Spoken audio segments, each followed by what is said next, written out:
Now for the energy equation we take the following assumptions. एक तो हमने माना कि स्टेडी फ्लो है, दूसरा हमने माना स्टेडी स्टेट है, और सिंगल इनलेट है और सिंगल आउटलेट है।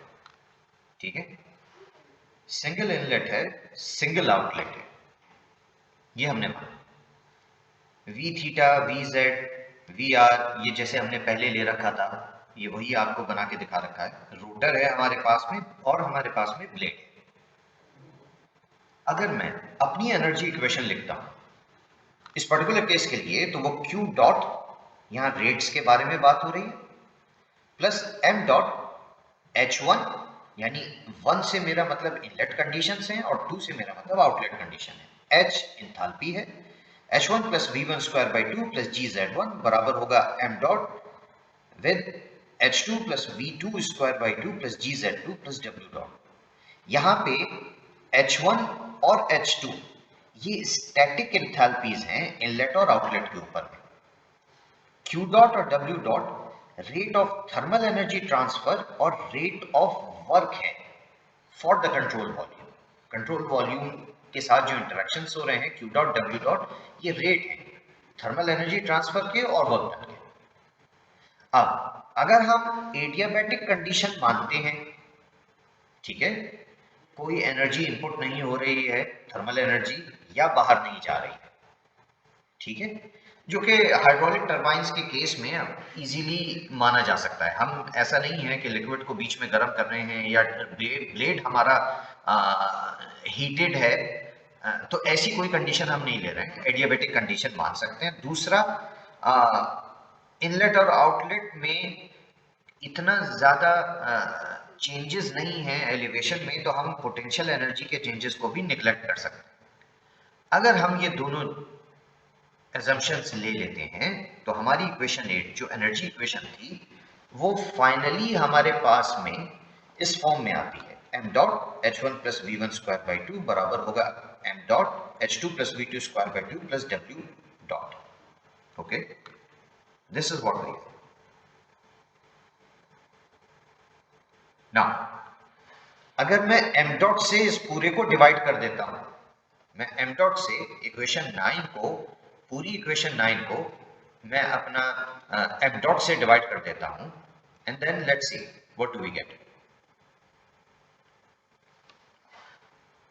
और w dot by m dot को मैं e से रिप्लेस कर देता हूं, ठीक है, w dot by m dot को मैं e से रिप्लेस कर देता हूं, जहां पे के e बराबर है, अगर इक्वेशन 7 में इससे जस्ट पहले जहां मैं बात कर रहा था, अगर आप वहां पे देखेंगे, then you would see that E was simply equal to P by m dot।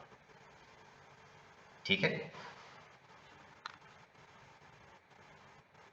तो मेरे पास में आ जाता है H1 plus V1 square by 2 बराबर होगा H2 plus V2 square by 2 plus E। अब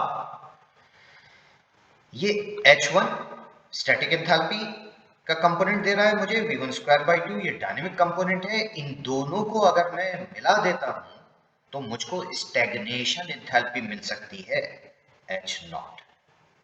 ठीक है, तो मैं ये कह सकता हूं कि H1 plus V1 square by 2 ये बराबर है स्टैग्नेशन एंथैल्पी H नॉट 1, जो मैंने यहां लिख के दिखाया। H2 plus V2 square by 2 को मैं लिख ले रहा हूं H नॉट 2। तो फाइनली मेरे पास इक्वेशन 10 कुछ इस फॉर्म में आ जाएगी कि E बराबर हो जाएगा H not 1 minus H not 2। ये कब पॉसिबल है?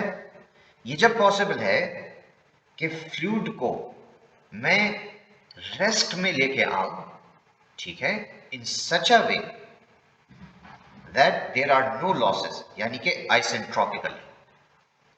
अगर ऐसा होता है तो H plus V square by 2 H nought के बराबर होता है। H नॉट स्टैग्नेशन एंथैल्पी है, H स्टैटिक एंथैल्पी, ठीक है, इसी वजह से मैंने लिख दिया E बराबर है H not 1 minus H not 2।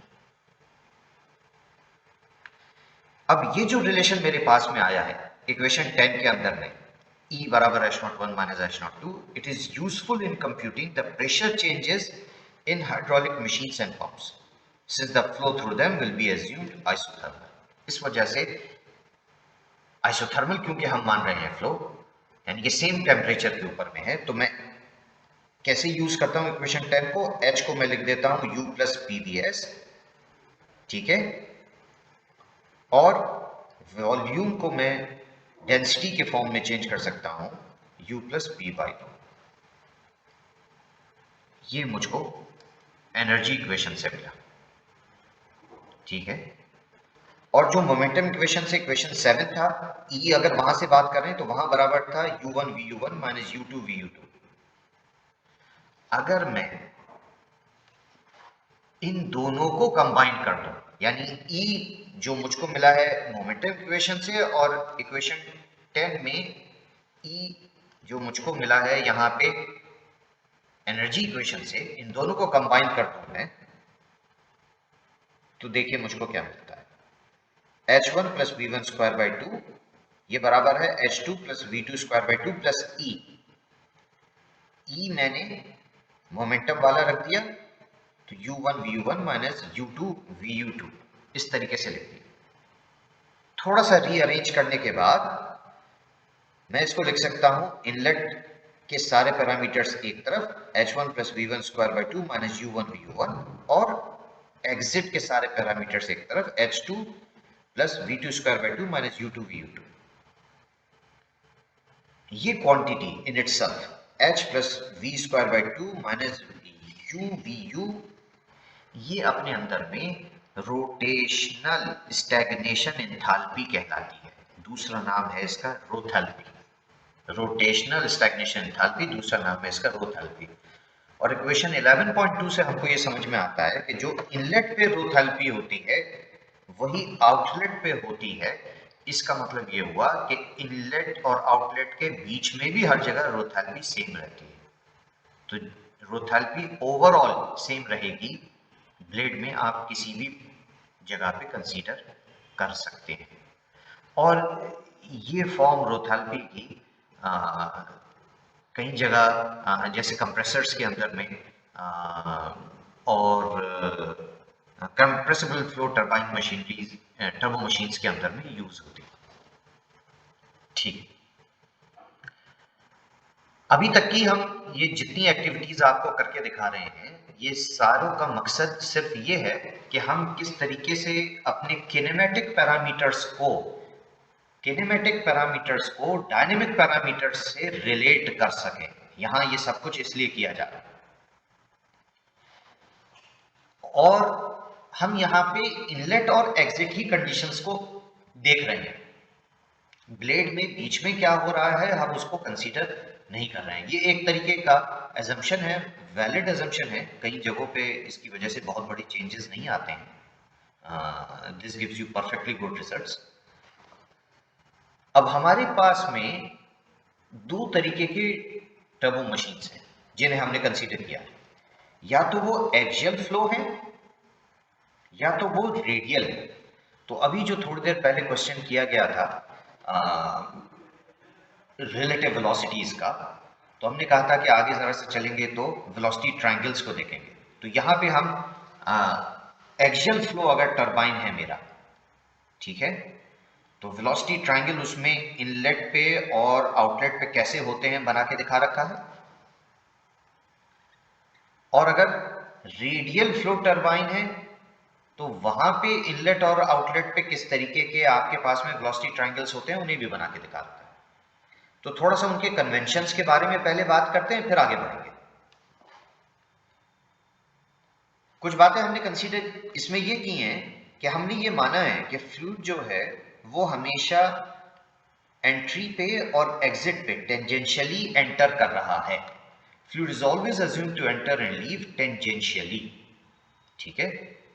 हमेशा हमने माना है कि वो टेंजेंशियली अंदर आएगा और टेंजेंशियली ही एग्जिट करेगा।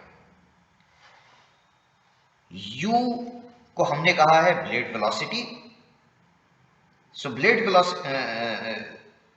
Velocity is always tangential to the wheel और डायरेक्शन ऑफ रोटेशन, ठीक है। तो ब्लेड वेलोसिटी हमेशा टेंजेंशियल होगी डायरेक्शन ऑफ रोटेशन के। Now angle between the relative velocity W1, relative velocity जो है वो W है, इस केस में ये रिलेटिव वेलोसिटी W है इनलेट पे, रिलेटिव वेलोसिटी W है आउटलेट के ऊपर।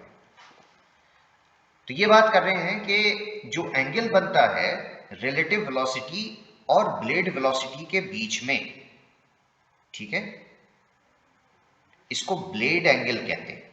β1 इनलेट पे है, β2 एग्जिट पे है, आउटलेट पे है। W को कहते हैं रिलेटिव वेलोसिटी, U को कहते हैं ब्लेड वेलोसिटी, और ये जो V बना के दिखा रखा है V1 और V2, ये होती है एब्सोल्यूट वेलोसिटी।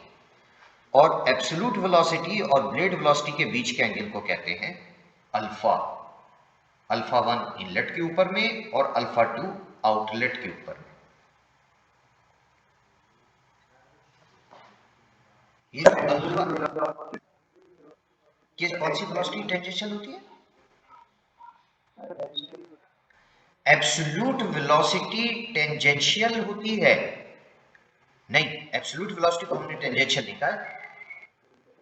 हमने जो आपको टेंजेंशियल यहां पे दिखाई दे रही है ना वेलोसिटी, ये आपको W दिखाई दे रही है। ब्लेड टिप की अगर मैं बात करता हूं, हाँ, जो ब्लेड टिप की मैं बात करूंगा कि ब्लेड में जो एंटर हो रही है वो वेलोसिटी, हाँ, वो रिलेटिव वेलोसिटी है जो आपको टेंजेंशियल टू द ब्लेड दिखाई दे रही है। और U के बारे में, यानी ये ब्लेड वेलोसिटी, तो रिलेटिव वेलोसिटी है टेंजेंशियल टू द ब्लेड, और टेंजेंशियल टू रोटेशन जो है वो है आपकी U वेलोसिटी। दो चीजों के टेंजेंट के बारे में बात कर रहे हैं।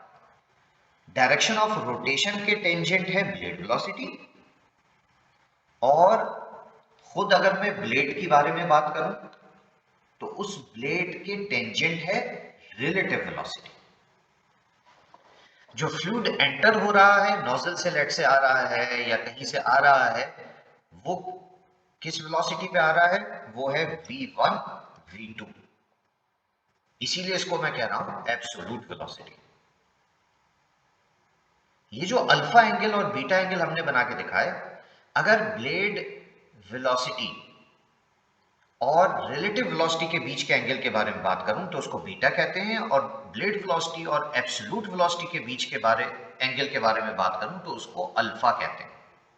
इस अल्फा को ही नोजल एंगल भी कहते हैं, फ्लूइड एंगल भी कहते हैं, और फ्लो एंगल भी कह सकते हैं। अलग अलग बुक्स में ये अलग अलग दिखाई देगा। तो जैसे एक्सियल फ्लो के लिए वेलोसिटी डायग्राम बना के दिखा रखा था, इसी तरीके से रेडियल फ्लो के लिए भी ये वेलोसिटी डायग्राम इनलेट पे और एग्जिट पे बना के आप दिखा सकते हैं। पर थोड़ा सा डिटेल के अंदर में वो इनलेट के एग्जिट और एग्जिट के डायग्राम यहाँ पे बना के बाहर भी दिखा रखे हैं।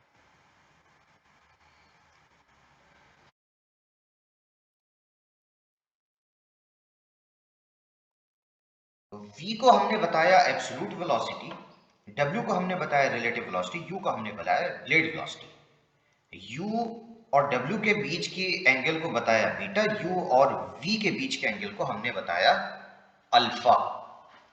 ठीक है, अगर ये इनलेट आउटलेट के ट्रायंगल देखें तो आपको दिखाई देगा कि जो vu होता है, vu ये बराबर है v1 cos अल्फा 1, ठीक है, और इसको हम ये भी लिख सकते हैं कि vu1 बराबर होता है u1 minus w1 cos beta 1, ठीक है। Vr1 बराबर है v1 sin अल्फा 1 या w1 sin बीटा 1। अल्फा और बीटा एंगल जो हैं ये पॉजिटिव माने जाएंगे, they would be considered positive if the component of w and v point in the direction of blade velocity u। w और v अगर u के डायरेक्शन में पॉइंट कर रहे हैं तब तो हम कहेंगे कि ये अल्फा बीटा पॉजिटिव है, अदरवाइज निगेटिव है। दूसरी बात, all angles will be reported as acute angles only। Acute ही एंगल हम कंसीडर करके उन्हें बता रहे हैं। अगर एक्यूज हो जाते हैं तो उनका कॉम्प्लीमेंट्री को हम फिर अल्फा और बीटा बोल देंगे।